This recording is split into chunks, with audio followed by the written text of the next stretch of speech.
Aujourd'hui, pour la première vidéo de l'année, il est temps de se consacrer à un personnage que j'aime bien tailler de temps en temps, même si je l'aime bien au fond. Et il s'agit bien entendu de Soifon, la capitaine de la 2ème division et grande bandeuse de Yoruichi.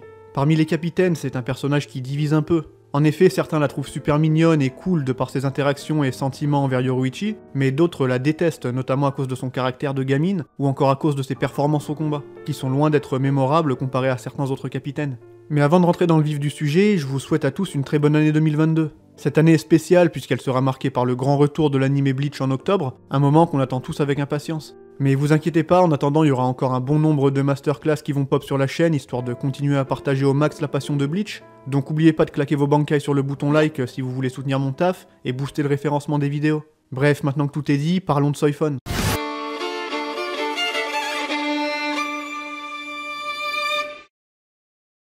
Alors Soifon, par où commencer? Si on se base que sur l'arc Soul Society, c'est un personnage qui me plaît beaucoup et qui est mémorable, surtout pour son combat avec Yoruichi et le passé que les deux partagent. La capitaine de la 2ème division fait partie d'un clan noble mineur, la famille Fon, dont les membres sont des assassins vassaux des Shioin, la famille de Yoruichi. Naturellement, en entrant dans la police militaire ou Onmitsukido, qui est l'organe chargé des assassinats à Soul Society, son admiration pour Yoruichi s'est transformée en une sorte de vénération, comme elle le dit si bien. Sa force, sa noblesse et sa beauté représentaient tout ce en quoi Soifon aspirait, et c'était pour elle la femme parfaite. Après, est-ce qu'il est question ici de sentiments amoureux? Ben faut bien admettre que ça y ressemble pas mal tout de même, c'est bien plus que du respect à ce stade. Soifon a donc gravi les échelons jusqu'à intégrer la garde personnelle de Yoruichi, et c'est bon de noter qu'en entrant dans la police militaire, elle a aussi abandonné son nom de base, qui était Fon Shaolin, sûrement pour montrer sa dévotion. En tout cas, tout allait bien pour elle, puisqu'elle exerçait donc aux côtés de Yoruichi, et elle avait déjà à l'époque cette attitude particulière vis-à-vis d'elle, une facette qu'elle ne montre jamais en temps normal. En effet, le personnage de Soifon est avant tout celui d'une femme froide, ferme et assez immature. En surface, elle peut sembler assez détestable, mais en face de Yoruichi, elle devient une espèce de cliché de perso d'animé timide et soumise, ce qui est assez drôle pour tourner le personnage en dérision, mais on reviendra là-dessus. Comme vous le savez, les jours heureux vont vite prendre fin avec la fuite de Yoruichi, qui s'est exilé dans le monde réel après les expériences d'Aizen sur Shinji et les autres. Et c'est clairement l'élément qui a changé Soifon et qui l'a rendu aigri. En vrai, quand on la voit enfant, elle semble souriante et enjouée, mais en tant que capitaine, elle arbore toujours ce regard d'assassin vénère en permanence, qui n'a jamais pu pardonner à Yoruichi de l'avoir abandonnée. Et c'est sous ces traits-là qu'on la découvre dans le manga, en tant que capitaine et chef de la police militaire.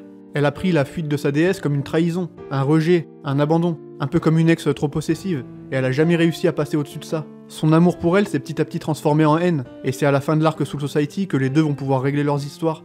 On va pouvoir parler un peu baston, puisque Soifon sur le papier nous est présentée comme une combattante particulièrement intéressante et dangereuse. Disposant d'une vitesse prodigieuse, ses capacités d'assassin sont reconnues au sein du Gotei 13, et son Zanpakuto fait très peur. Ce Tsumebachi est une arme à courte portée représentant parfaitement le statut de Soifon, puisque semblable à une piqûre de frelon, c'est un sabre spécialisé dans l'assassinat, qui peut tuer sa cible à coup sûr en lui infligeant seulement 2 piqûres entre guillemets. Elle compte donc affronter Yoruichi pendant la confusion causée par l'exécution de Rukia, mais se fera apprendre la vie.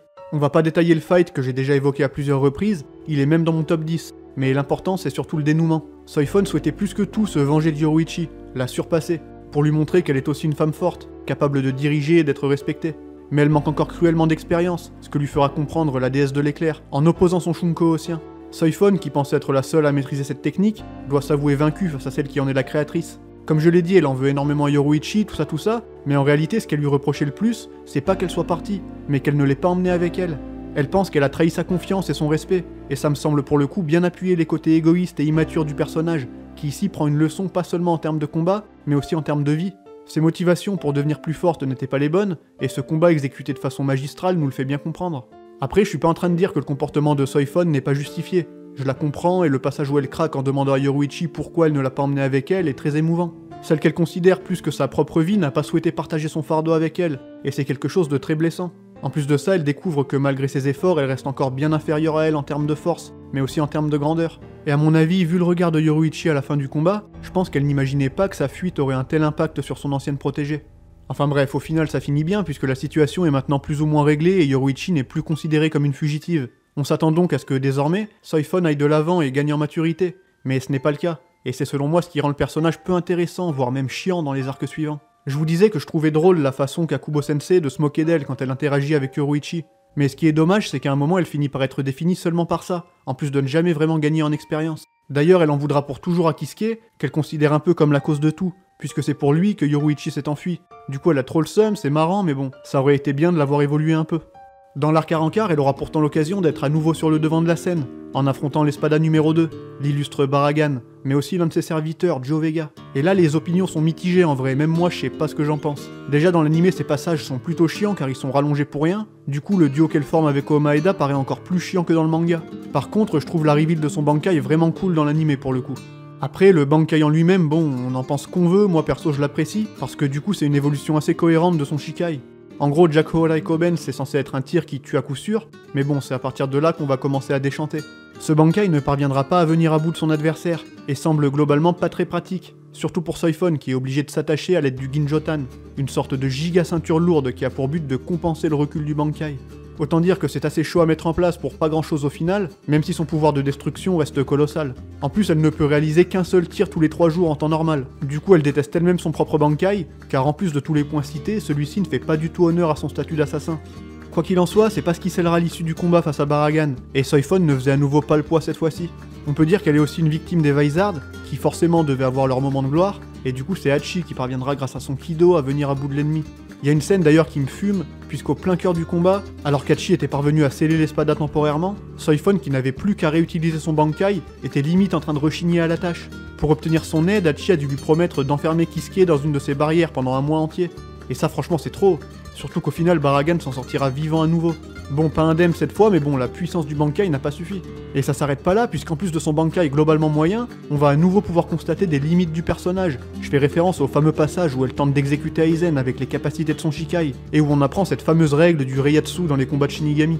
En effet, Aizen affirme qu'en ayant un Reiatsu supérieur à elle, les pouvoirs de Suzumebachi ne peuvent pas l'atteindre. Mais en réalité, cette règle rentre en compte seulement lorsque la différence est énorme, sinon ça aurait aucun sens. En tout cas, elle sera terrassée par Sosuke sans avoir son mot à dire, et c'est donc une prestation plutôt moyenne, bien moins bonne en tout cas que dans l'arc Soul Society pour ma part.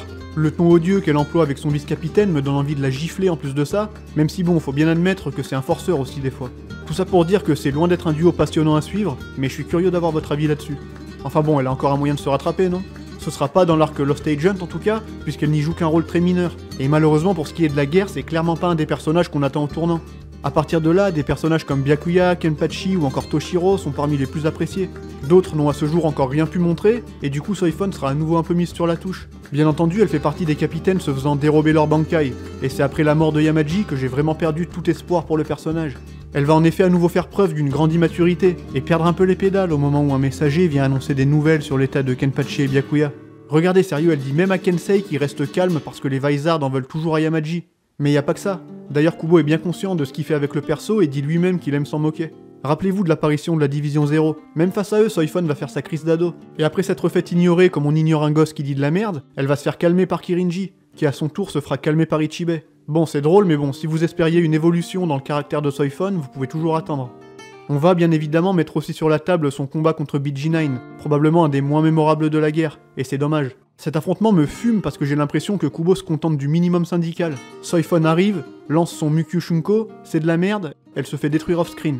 Après ça, heureusement Kisuke est là pour sauver la situation, et Omaeda parvient de justesse à donner un Shinai-Yaku à sa capitaine, qui récupère son Bankai, tire sur BG9 et bim, fin de tournage pour Soifon, merci à tous. Mais bon, il y a quand même des trucs à dire. Déjà, elle a amélioré son Shunko, qui possède l'élément du vent. Cependant, malgré la vitesse déployée, la force de frappe semble minime et son adversaire ne subira aucun dégât. Pour ce qui est du Bankai, vous vous souvenez de l'histoire du recul, tout ça ? Bah maintenant, nos problèmes. Elle peut tirer même en étant à bout de force, sans Ginjotan et juste avec le soutien d'Omaeda. Est-ce que c'est dû à leur entraînement ? Est-ce que Kubo Sensei s'est dit « On bat les couilles, frère ». À vous de juger.